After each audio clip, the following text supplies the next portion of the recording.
kang masyadong magpupuyat pa. Naramdaman ng puso na dahan-dahan papapansin sa'yo. Umabot sa palitan ng mga mensahe, kilig na kilig ako. Kumusta, kain na, hello, magandang umaga. Ingat ka, pahinga, huwag kang masyadong magpupuyat pa.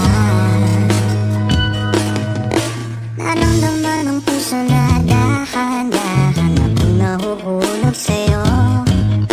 Sa kada-araw natin na pag-uusap, meron nang namumuo.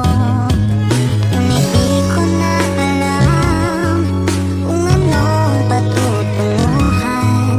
Ang hiling ko lang naman na itong naramdaman.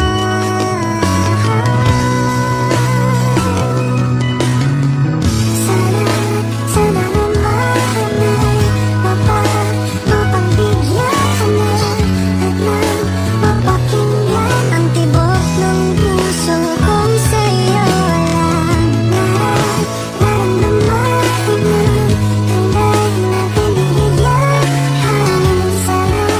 Sana naman mapagbigyan ang tibok ng puso.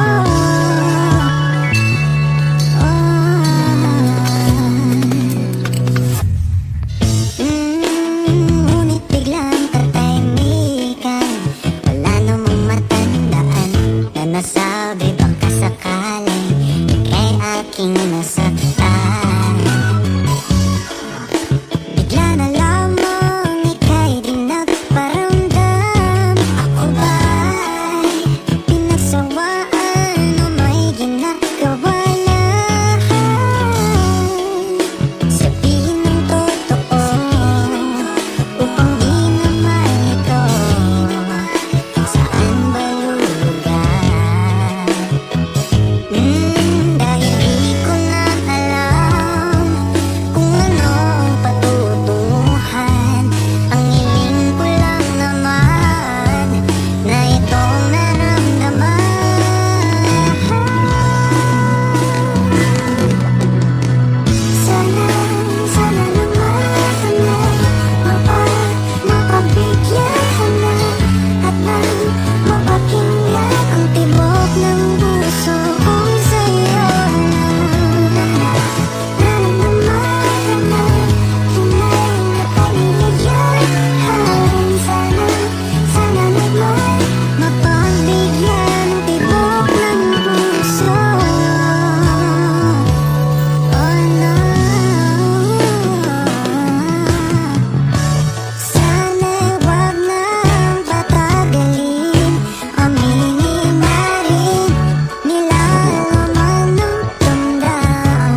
magpupuyat pa. Naramdaman ng puso na dahan-dahan papapansin sa'yo. Umabot sa prelita